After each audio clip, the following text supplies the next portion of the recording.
When I was younger, I checked off plenty of boxes that might look like confidence from the outside. Straight A's, academic and extracurricular awards, graduation from Yale, becoming a lawyer. But honestly, if you asked me whether I truly felt confident inside, my answer would be no. I doubted myself in so many ways, constantly wondering if I was making the right decision, holding back my voice, afraid I might be wrong, questioning my feelings. Is this valid or am I overreacting? And deep down, not even sure that I really had what it takes to reach the goals I was chasing. I always admire those people who truly trust themselves, the ones who comfortably raise their hand in class and say, I don't get it, who speak their mind without second guessing, who trust their gut and stand by it, who embrace their emotions fully without needing anyone's validation, and who go after what they want, even if nobody else believes they can do it. I was never one of them, and for years I didn't understand why, until I stumbled across Dr. Becky Kennedy's powerful insights on confidence in her book, Good Inside. It was an aha moment that reshaped my understanding of true confidence, sparked a journey to rebuild my own, and more importantly, changed how I parent my kids. Today, I want to share it with you, hoping it will help you raise authentically confident children who trust themselves inside and out. Before we dive in, if you find this video helpful, please give it a thumbs up and subscribe. It helps the YouTube algorithm get this message to more parents who need it. What does true confidence actually look like? We are often taught that confidence is about feeling good and proud of ourselves, about being accomplished and successful. But this idea isn't just incomplete, it's misleading. According to Dr. Becky, true confidence is feeling at home with yourself across all your emotions and experiences, not just the pleasant ones. It's deeply believing it's okay to be exactly who I am, no matter what I'm feeling or experiencing. Confidence means being able to say to yourself clearly, I know exactly what I'm feeling right now. My feelings are real, they're valid, and I'm still a good person no matter what those feelings are.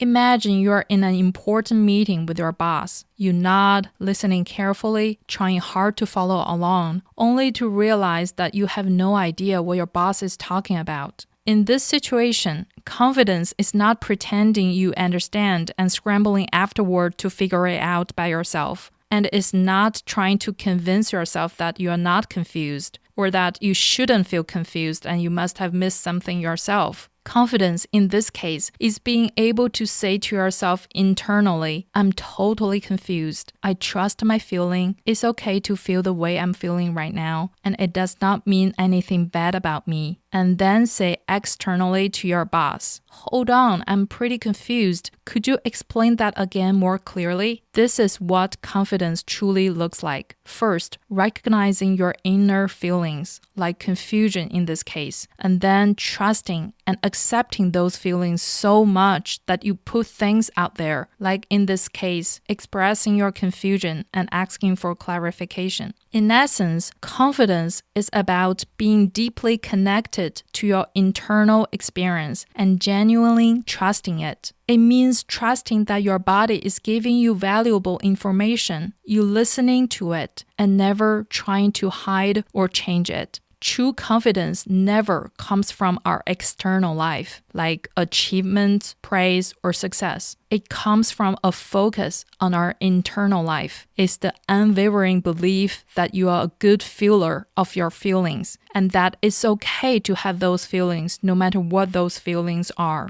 Many things parents do, although well-intentioned, can actually work against building a child's confidence. Think about those moments when we dismiss or invalidate our children's feelings. How can you not be cold? I'm wearing 2 jackets. Come on, put your coat on. Or you've only eaten 5 bites. There's no way you are full. Or you can't be nervous talking to your teacher. You've been in her class all year. We think we are helping our kids by correcting their perceptions, but in reality, we are sending the message, you are not a good feeler of your feelings. Other people know better than you how you feel. Over time, kids learn to doubt their inner signals. Another common parenting pattern that actually hurt a child's confidence is trying to convince kids out of their negative feelings, such as sadness, stress, disappointment, or jealousy. We rush to say things like, don't be sad about your math grade, you're great at sports and art. Or, you shouldn't feel jealous of your friend's trip, we just traveled to Europe. According to Dr. Becky, these reassurance and propping up, although meant to help kids feel better and more confident, will actually lead to hurting their confidence. Because when we try to convince our child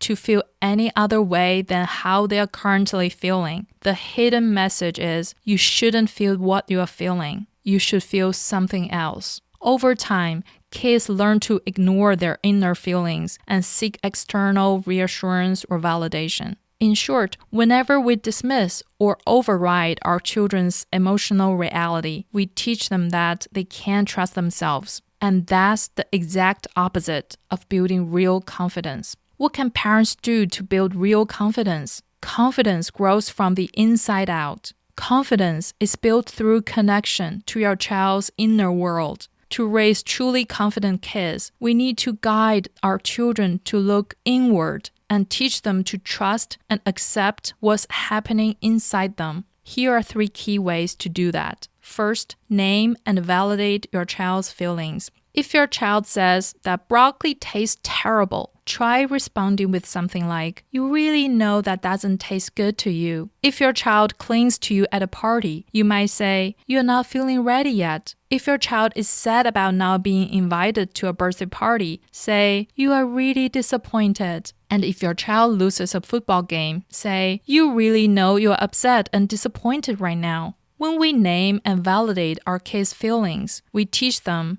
your inner experience is real. Only you live in your body, and only you know what's happening inside you. You are the best feeler of your feelings. Try using this phrase a lot to your kid. You really know how you are feeling right now. Second, help your child feel at home with herself across a wide range of emotions and experiences. When your child experiences whatever emotion, sadness, frustration, disappointment, or insecurity, allow them to stay with that feeling instead of trying to pull them out of it. You might say, I know you really feel that way. It makes sense. Tell me more about that. For example, if your child says that he is the only one in his class who can read chapter books yet, don't rush to say, you get there eventually, or you're good at so many other things. Instead, say, oh, that sounds really upsetting and disappointing. You really are upset. That makes sense. Tell me more about it. When we rush to make our kids feel better, we unintentionally limit the range of emotions they are allowed to have and who they can be. By staying with them in whatever feelings they have at that moment, we teach them that all feelings are valid and tolerable, and that it's okay to be themselves no matter what. The more children feel safe and comfortable experience a full range of emotions, the more they'll trust themselves as they navigate life in the future. Third, focus on your child's inner qualities rather than external achievements. The key to building confidence is developing your child's sense of self or their interiority. In other words, we want to build confidence from the inside out, not from the outside in.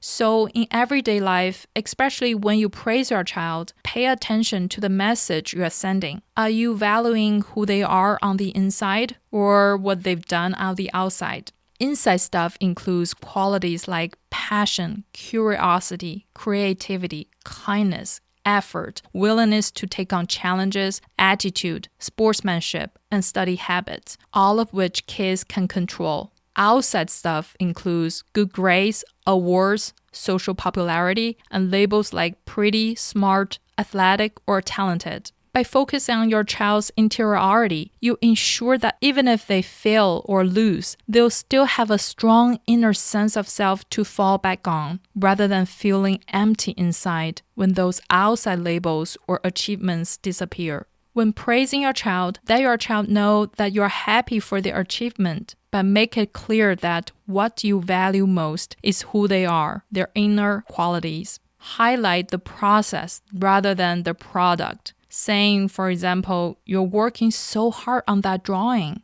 I noticed you chose different colors for the dinosaur. Why did you decide that? Or, how did you figure out that math puzzle? This approach teaches kids to focus on what they are doing, learn more about themselves, and seek approval from themselves instead of craving external praise and validation. They'll learn that what's inside them is valuable, leading to real confidence. If this video resonated with you, hit the like button, subscribe, and share it with other parents who might need it. Thanks for watching. Keep learning, keep growing, and together we'll be better moms and dads. See you in the next one.